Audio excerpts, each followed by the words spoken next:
parang mas lalo akong nalulubog sa kumunoy. Di ba?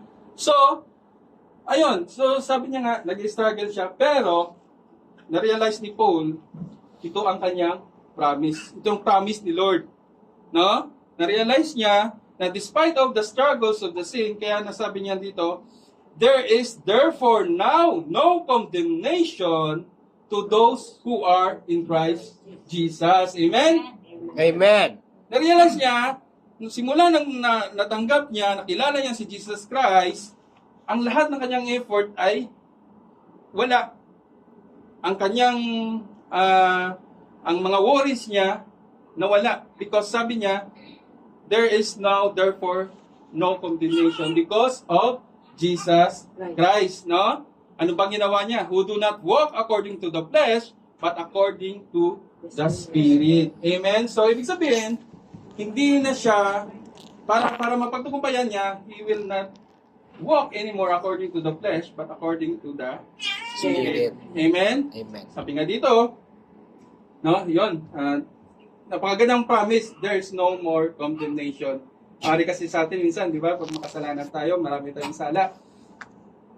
Bumbulo sa hindi ka deserving dyan. Tinating ka sa agape, dati, ano ka naman, di ba? I-remind ka parati ng mga dati mong kasalanan.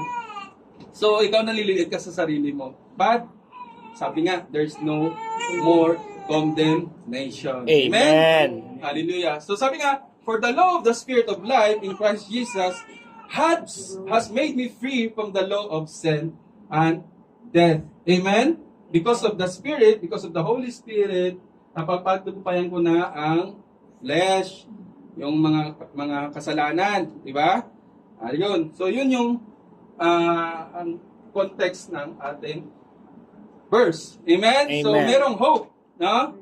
Hallelujah. So, ang ating topic is about walking in the Spirit. So, paano tayo ngayon lalakad sa Spirit? Gusto mo ng oras. Amen. So, ano bang objectives natin sa umagang ito? Amen.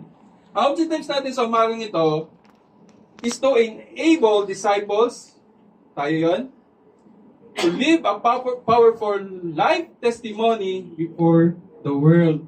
Amen? Sabi nga Amen. sa salita ng Panginoon, we should be the light and salt of this world. No? Paano natin nalakaran yan? No? Bilang mga Kristiyano. Sabi nga, dapat magkaroon tayo ng powerful testimony. Amen? Before the world. Amen? So kung titingnan mo, parang kulukoy ka lang, pero marami pala nakatingin sa atin. No? Huwag mong ismulin yung